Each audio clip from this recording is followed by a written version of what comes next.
hisser l'arrondissement de Akofo-Djoulé au rang des localités dont les élèves produisent les meilleurs résultats à l'issue des examens de fin d'année. C'est l'engagement qu'a pris Bienvenue Ofié, chef de cet arrondissement, multipliant des actions depuis sa prise de service pour encourager l'excellence.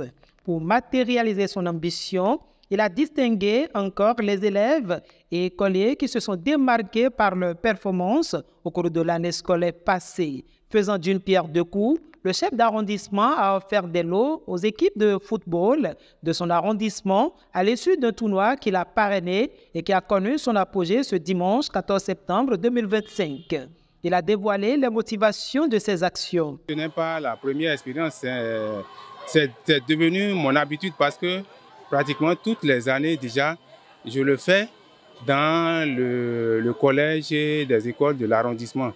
Mais cette année, il y a une particularité. Nous avons regroupé tous les deux premiers des classes de CM1 et CM2 et les trois premiers de chaque cours au niveau du collège que nous avons regroupés au niveau du chef-lieu de l'arrondissement et nous les avons primés devant les apprenants, les autres apprenants, devant leurs parents et devant tout ce monde-là qui est venu. Nous avons voulu faire ça pour encourager l'excellence en milieu scolaire tel que nous avons donc l'habitude de le faire pour que l'arrondissement de Akofo-Djoulé soit ici au rang des arrondissements où il y a l'excellence. Vous avez constaté aussi que on a primé les équipes qui sont venues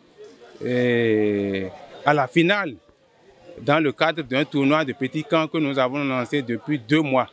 Et comme c'est la veille de la rentrée, nous avons voulu clôturer donc cet événement en primant les trois premiers des 10 équipes qui ont pris part à ce tournoi.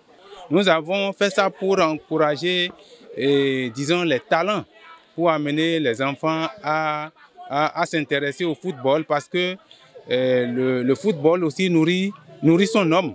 En réponse à l'invitation du chef d'arrondissement, le délégué régional Zoukoline du médiateur de la République a fait le déplacement pour accompagner cet événement qui participe à la promotion du dialogue intercommunautaire. Quand on parle de la promotion en milieu scolaire, il nous a sollicité pour que nous venions profiter de cette séance pour expliquer une des missions du médiateur de la République qui est la promotion du dialogue socio-communautaire puisque nous sommes en communauté. Il a, en tant que première autorité de la localité, il a voulu initier cette activité pour stimuler l'excellence, l'émulation au sein des apprenants pour que sortent de la localité de meilleurs cadres pour participer au développement de notre localité. Après la finale du tournoi qui s'est déroulée dans une ambiance festive, signe de l'ancrage de la solidarité entre la jeunesse de l'arrondissement, les capitaines des 2 équipes finalistes ont livré leur impression. En fait, la joie qui m'anime, c'est que je suis content. Et mes coéquipiers aussi sont un peu contents contre moi. Et les équipes adverses aussi sont contents puisqu'on a joué le match correctement et il n'y a pas de bagarre. Il n'y a pas de bagarre et on a joué ensemble. C'est un homme qui doit commettre une erreur pour que l'équipe adverse gagne. C'est notre chose là. C'est notre dynamique qui a marqué qu'on n'a pas pu remporter le premier. Par cette action, le chef d'arrondissement de Akofo-Djoulé vient ainsi marquer à l'encre indélébile sa vision pour sa localité, permettant à la jeunesse de terminer en beauté les vacances.